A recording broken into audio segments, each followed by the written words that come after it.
Hello there again, it is BelievingBruce, the channel where we help you get inside your own head so you can think, feel and act that little bit better.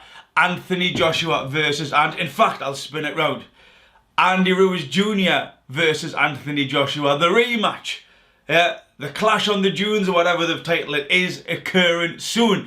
And I've been waiting for this face-to-face, this interview where the two in an intimate setting, gazing at each other across the table. I've been waiting for this for a long time because there is so much, or at least in my head there was going to be so much that you could take from this interview. And I know it's for a lot of the viewers, a lot of my subscribers. Can you do something on Ruiz and Joshua? Well, I had to have something to do on them, but now it is here. Now, but before we get into it, please, if you like what I'm doing, subscribe below, hit the notification button, give me a thumbs up, and most importantly, please comment below. I love the crack, I love the banter. If you agree or if you disagree with what I say, let me know below so I can have some interaction with you. So we're going to look at a body language analysis here, alright? Now it's really interesting with these two guys because on the front of it, they're really calm, they're really logical. So I thought, okay, BelievingBruce, you're going to have to work your mind, you're going to have to get off your arse and actually, do some intimate, time-consuming work here to see what's going on, because both characters give off a persona that is quite hard to read, especially to the untrained eye. Both seem calm, both seem logical, both seem very self-assured within themselves. But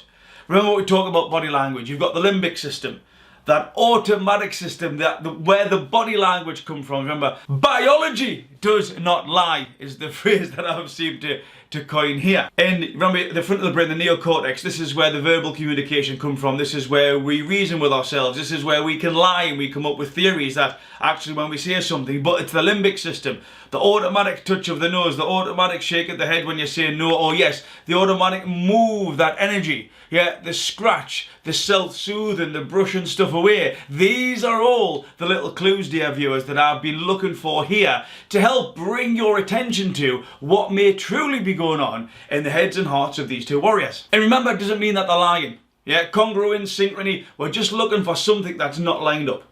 Is the body lining up with what the verbal language is saying? Is the body language out to sync what the words are saying? If they do, we'll explore that a little bit further. And I get a lot of questions asked about body language, and again, depending on what book you read, alright, it's around about 60 to 75% of all communication is non-verbal. So if you take the tools and techniques that we look into here on the BelievingBruce channel, it'll help you be more in tune with yourself, but also take these tools and help your friends, your family, your partner, your kids. And remember, when we are looking at interviews, so imagine if in fact, let's just say it yourself. You're in an interview. It's almost a little bit like if you're driving a car. So when you first get into that car, you're looking down at the pedals, you're crunching the gears, etc, etc. But if you're just focused down here or in the car, you don't see what's going on around you. That's a bit like what I'm trying to get across with non-verbal body language, You got the language, the words are down here, but the rest of the stuff, it's a bit like when you take your face out of your phone and you look around you, wow, there's a whole world out here. That's the beautiful area of body language, where you just take your face up and you have a look around. So I watched this video a few times because what I'm looking for in every situation, you've got to get what's known as that baseline behaviour. In every single situation, regardless of what threats are present or who's present in the room, if you are there for long enough, you will display a baseline behaviour that's specific for that particular situation. So if you're in your own home, you might be less stressed. If you're getting interviewed by some police officers, you might be more stressed. But in each situation, you'll still have a baseline. A baseline for this situation, albeit a different baseline, but the baselines will be there. So I've watched this a few times to come up with Andy Ruiz's baseline and Anthony Joshua's baseline. And one of the biggest giveaways for body language is two factors, very simple factors, comfort or discomfort. That's what we're looking for. How do they look when they are comfortable versus how do they look when they are uncomfortable? And if you just keep those two factors in mind, all of what I'm going to show you now should become more obvious, especially if you watch any more videos by yourself, or even the video that I'm going to talk about now. Put them into two categories. When do they look comfortable? When do they look uncomfortable? What are the themes? How many times did they do this? How many times did they do that? look for that baseline behaviour, what's above and below. All of these things you can pull out to say, okay, let's dig that a little bit further. So again, please go into it, comment below. Again, doesn't mean I'm right, doesn't mean I'm wrong, but what I'm bringing your attention to is little things where biology is not lying. And again, I'm trying to get across to you, it doesn't mean that they're lying, it just means that there's something going on inside the head that is not lining up with the words that they are given. So if I was Johnny Nelson here, if anyone, does interviews or podcasts, etc., if you can notice some of this stuff coming up and dig a little bit further, you're probably going to get some more cracking answers which will make your content a little bit more beautiful. So the first bit what I want to talk about straight away into the video, and again, I don't know if you noticed this, is I'm going to show you this video and I just want you to look at the body position of Andy Ruiz and Anthony Joshua. 19. On December the 7th in Saudi Arabia, these two collide again. Andy Ruiz Jr. and Anthony Joshua. Did you see that? Joshua has adopted what you would call the shield mentality. He's actually leaning on the chair. He's actually leaning on the chair, and if you look at Ruiz, Ruiz doesn't feel the need to adopt this shield position. His actual hands are down. Yeah, he's down. Now you'll see a lot of boxers and the gloves are off, and again, I'm a big boxing fan. I've been into boxing for 10 years and I'm now a little bit older than 10 years old. But on the gloves are off, generally they'll adopt that because again, it's man on man, it's me against thee. But what's really interesting straight off the bat is Anthony Joshua has adopted that shield mentality, and Andy Ruiz looks more relaxed. He's not trying to protect his torso. This is I'm protecting my vital organs. Yeah, that there is, I'm quite comfortable. And then Johnny Nelson asks Anthony Joshua that you've never been on this side of the table before. But never after defeat. How's it feel? As a loser, as a challenger, yeah, how does it feel? And you'll see what Anthony Joshua does. Again, it's called eye blocking. There's a series of blinks. Now what eye blocking is he's trying to diminish, he's trying to reduce those negative stories that he's got in his head there. He doesn't like, that's what his body's telling you, he doesn't like what he's remembering here, which is why you get the eye blocking. So again, that's what you'd be expected in the context of he's lost the fight, the whole world's seen it, he's now got his chance of redemption, he's sitting in front of the person that he needs to overcome, but he has got those negative memories there. They are residing within his heart and his soul. And it's also, you see, he looks down. No quit. Yeah, generally it's about look to the side or look, but when you see a look at he's searching, there's an unhappy place there. So again, it's called a cluster. It's the eye blocking, put it together with the looking down. There's definite negativity in the soul of Anthony Joshua when Johnny Nelson asked that question, which would be expected. But what's really interesting here is as it progresses, you'll see the camera flips back to Andy Ruiz and just watch which body posture he's taking up now. The main thing I'm still seeing it. Andy, on June the 1st, you shot. Yeah, you see how he's leaning over his seat. He's got that defensive shield position. So whatever Anthony Joshua has said there has sparked some energy in Andy Ruiz, where he starts to shift now, and now he's adopted. So something has happened. We don't know what, but if I was then, I would be looking at that thinking, okay, there's a shift in energy here. There's a shift in body position. I might just give him, I might just start poking with that stick here to try and drag something further out. And also when Johnny Nelson, he asks him about the drive, he's the champion now, he's got the, he's got the Rolls Royce, he's got the mansion. Andy Ruiz actually gives one of the reasons, and you can tell by the cadence that he uses, how articulate he is, but also the normality, as it's called, the normality of the delivery, that he doesn't want this, to be 15 minutes of fame. He wants more than that. I want more. It makes you want more. I'm not satisfied. There's still more to be proven. There's still more for me to keep following my dreams. I don't want to be a 15-minute fame. I want to have a legacy, just how he had. So here what we've got is an insight of the narrative that Andy Ruiz is playing inside his head. I don't want to be a flash in the pan. I know that I could be gone tomorrow. However, I don't want that. I want more. I'm angry. I'm hungry. Yeah, I have got that motivation to hold on to this title. I know what everybody in the world is saying, but you're writing me off. But I do not want to be a flash in the pan. And the reason why he says that is that what he's thinking. We talk about subconscious and conscious. I'm not sure what's going on, but when you talk about it, you actually become really aware that you're aware of more than you thought you were aware of. I'm aware there's a lot of awares in there. But it's a bit like when somebody says something to you, and I want you to put yourself in this position. Has somebody been derogatory to you before? But then they've caveated at the end of they said something sarcastic. But then they've caveated at the end of the sentence with, I'm just joking. Oh, Bruce, you're right, stupid. I'm just joking. No. You actually think I am stupid, which is why you've just said that. I always take the I'm just joking off the end, and you should try this too. Take the I'm just joking off the end. The reason why they've said it is that's what they're thinking. They're not actually joking, that's what they're thinking. So when Andy Ruiz is talking about this 15 minutes of fame, he actually means it. He wants more than this. The interesting one here is when Johnny Nelson asks, are you finding it tough sitting across the table from Andy Ruiz? Are you finding it tough being around this man? No, not at all. Because, life... And what I want you to do is not listen to Anthony Joshua's reaction or his words, but look at what Andy Ruiz does. Are you finding it tough being around this man? No, not at all. Because, life... So did you see that? He asks Anthony Joshua the question, but Andy Ruiz rubs his nose like that. That for me, again, and I would have to dig further because I'm not saying it, but what I'm picking up on is an energy in that shift where Andy Ruiz believes that Anthony Joshua is finding it uncomfortable to be in his presence. He is finding it uncomfortable to be accepting of the situation where Andy Ruiz, the champion, is sitting there and Anthony Joshua, the challenger, is across the table. There's something going on there, but Andy Ruiz is not believing what Anthony Joshua is saying. This is really interesting because Anthony Joshua is a very articulate individual. But when he talks about the punch that he got hit with and he says, I was training for this and I know Andy was training for that. Why I said it was a punch from the gods is because I trained in a certain way that he shouldn't have hit me with that shot. So I said, you see, just before he explains how he's training or the training that he done for it, just watch what he does with his finger. In a certain way that Yeah, now that finger is the old on the nose. There was no reason to touch his nose as he was going to show you how he was training for that. He wouldn't have done that in the fight. There is no known boxing defensive technique that involves rubbing your nose.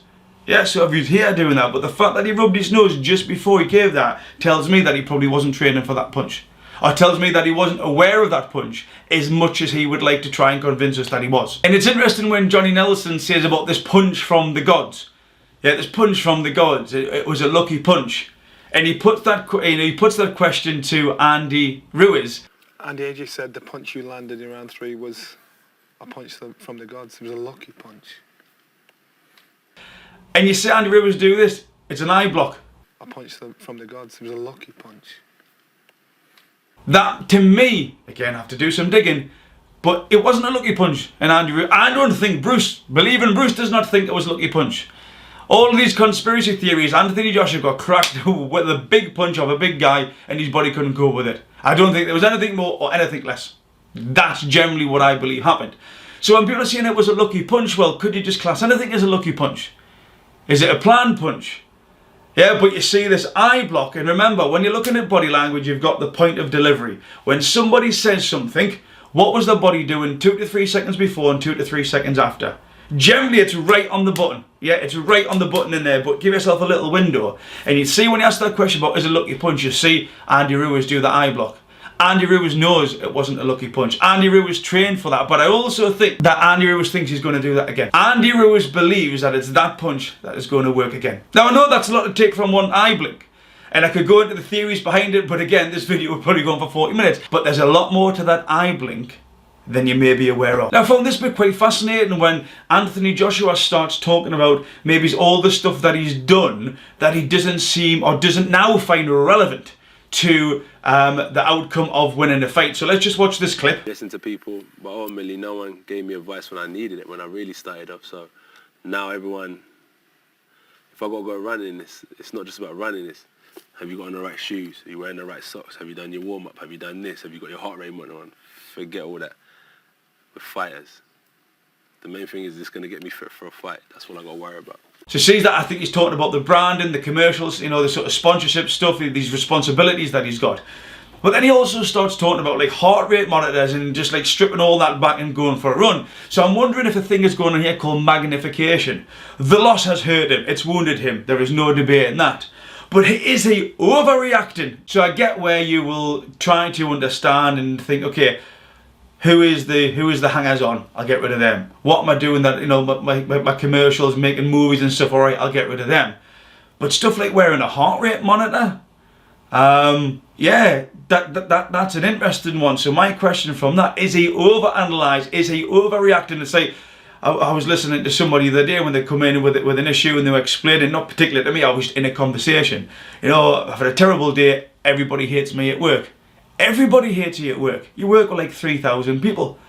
Everybody. But again, that's what we can do as humans. We over-exaggerate. It's called magnification. We'll zoom in on something and that starts to become our reality. Is he zooming in too much? Is he over-analysing? I'm wondering how helpful or unhelpful could that be to his mental preparation for the fight. But also what's really interesting here is the hands. Yeah, now I like to use my hands when I talk as well. But I just want you to watch Anthony Joshua's hands if you haven't already seen it. The main thing is this going to get me fit for a fight. The main thing is this going to get me fit for a fight. The main thing is this going to get me fit for a fight. And you see this now, what this is an observable cue. He's talking about the previous fight and he's talking about the next fight. So he does this, boom, boom. The main thing is this going to get me fit for a fight. About winning the fight. I lost, I want to win. I lost, that was the direction, backwards. This is the direction, forwards.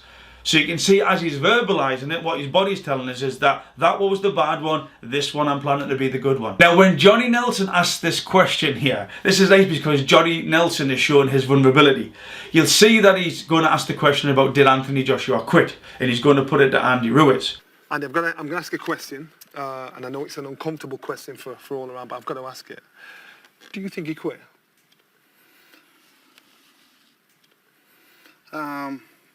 A little bit. I feel like. And there's a few things here that I'd like you to notice. First of all, Johnny Nelson starts by covering his mouth. Andy, I'm going to ask a question. Yeah, again, this is not a normal baseline behaviour for Johnny Nelson throughout this interview. So it's in his head that the previous question's being answered. Johnny Nelson knows what's coming, but his hand is saying, oh, should I ask this or not? Yeah, should I ask this or not? And then what's interesting, we get the first baseline. Now this is a threatening question to AJ. He asks Andy Ruiz, the guy who beat AJ, do you think he quit or not?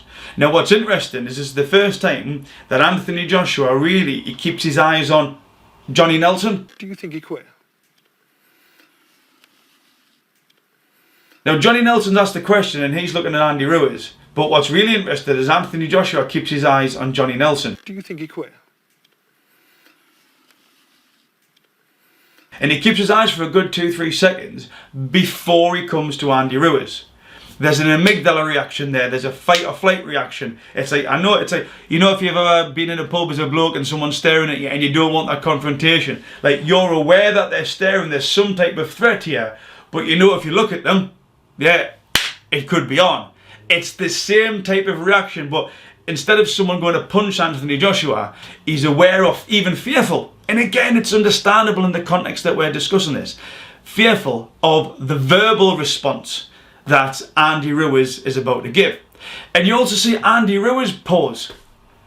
Yeah, because Andy Ruiz's amygdala is starting to fly. Now, how do I respond to this? I'm not saying that he's scared. I'm not saying Anthony Joshua is scared. But what I'm saying is there's a fearful response about, am I going to get hurt out of this? Will I hurt someone else? Could there be any type of negativity associated with this response? So let's just watch the clip. I'm going to ask a question, and I know it's an uncomfortable question for all around, but I've got to ask it. Do you think he quit?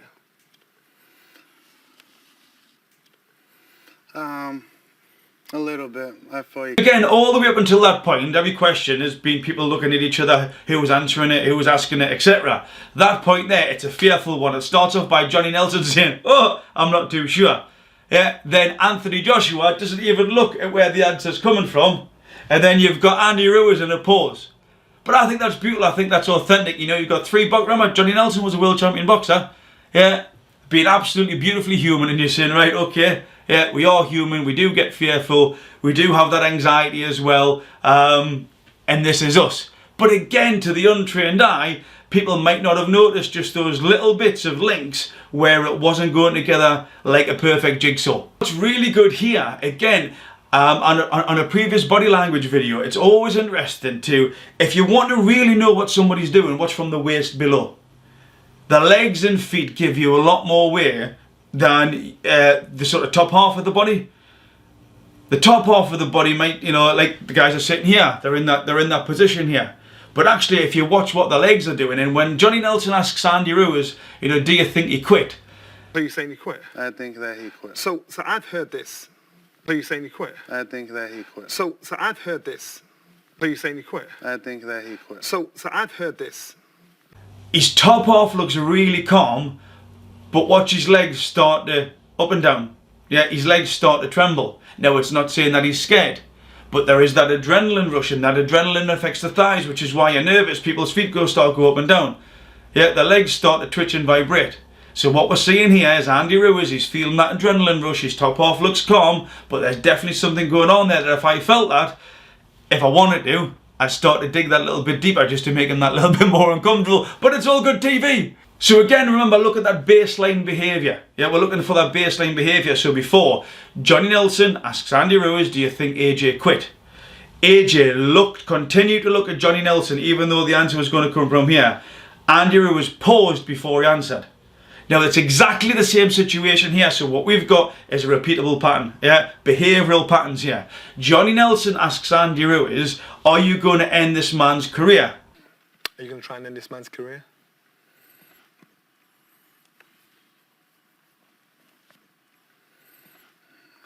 I have to, right? Because if not, he's trying to take my career as well. He turns round and he continues to look at Johnny Nelson. Again, his head and his heart is going through this fearful situation. Are you going to try and end this man's career? Up until now, they've been having the chat, they've been looking directly at each other, but it's these fearful questions where you see a different AJ coming out. You'll see him just keep looking at Johnny Nelson. After a few seconds, he comes back to Andy Ruiz, and again, Andy Ruiz has got that normalised baseline behaviour of what he'd done before. He pauses and then he answers. What's going on here? It's almost like AJ is, if you're watching a horror movie. Yeah, if you're watching a horror movie and it's getting too much, you sort of want to watch it in between your fingers. Him looking at Johnny Nelson is a little bit like that. It's a bit like that squint, if you're watching, I'm here, I can hear it, I'm in the cinema, but I'm just trying to prepare myself as best I can. That's almost like AJ looking at the answer, the verbal answer, through fingers because he doesn't like what's about to come back. And what's really interesting is that up until this point, AJ has been quite calm on the outset. But what you find is, like, watch his fist. He starts thumping he's not smashing it up and throwing like a Derek Chisora or whatever. Yeah, but he starts thumping the table and the chair, and his fists are grasped. Yeah, this is an indication of what he's going through inside his own head and heart. I have to, right? Because if not, he's trying to take my career as well. So it's either me or him inside the ring. So will you end this man's career?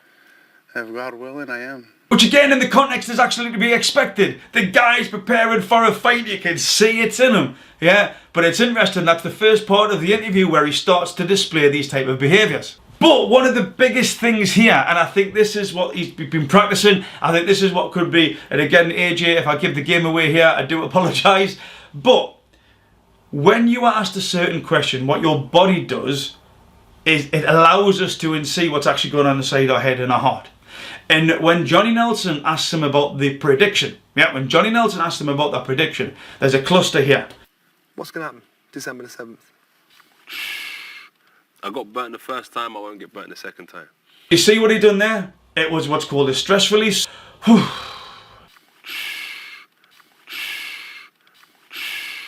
Yeah, and again, that is a global type behavioural pattern. If we've been lucky, if we've got away with something, if the threat is diminished, we can now relax. And you see Anthony Joshua do that. But then it's the next thing that I find really interesting. He's saying it won't happen again, and you see him sway from side to side. I got burnt the first time, I won't get burnt the second time. I got burnt the first time, I won't get burnt the second time. This, for me, ladies and dear viewers, this is what he's been practicing. He's talking about the body language, he's talking about the boxing muscles. Yeah, you can do your cardio, but are you boxing? I think he's been practicing bobbing and weaving and moving. Yeah, not to be as static as he has been. And again, I think this is going to be really hard, because that is something that he definitely needs to change. I haven't watched the Callum Smith-John Ryder fight. Yeah, watch that, because I think that could almost be a carbon copy of what's going to go on with the Anthony Joshua Andy Ruiz fight. You've got Callum Smith, Yeah, the tall guy, it was a huge size difference. Exactly the same thing that you got with AJ and Ruiz. But John Ryder was able to sort of move in. The shorter arms, the hooks were coming. Exactly what happened in the first AJ Ruiz fight. Yeah, and I do believe that, again, Ron McCracken's a very experienced coach, and Anthony Joshua, very experienced fighter, that they realise that they've got to be able to move that little bit of quickness. He's reduced his weight, he's reduced that muscularity that he's got. Is he, picking up the speed a little bit like he did for Joseph Parker? But it's just and then he starts moving like this. That for me is one of the indications what they're trying to change. So taking away from this fight, both fighters are confident, both fighters are calm, they're logical, they're actually really, really nice guys. I've had to work hard and watch this a few times to actually pick out these points, because on the surface they look really calm and focused, and they are. My biggest takeaway is that Andy Ruiz looked Anthony Joshua in the eye a lot more than Anthony Joshua looked Andy Ruiz in the eye. When Andy Ruiz was getting asked the questions, he was looking at Anthony Joshua. He had that calmness about him, that confidence to be able to look him in the eye. Please comment below if you agree or disagree with what I've said. Hopefully it's been fair and balanced, because again, I'm not in one camp or the other. I'm just trying to share some basic knowledge, and as the fight week goes on, hopefully I may be able to draw some more pointers or learning things that we can all discuss and think, okay, what does this mean? To give us maybe that little bit inkling about what could happen in the fight. But that's the beauty with boxing, we just don't know. BelievingBruce, helping you think, feel and act that little bit better.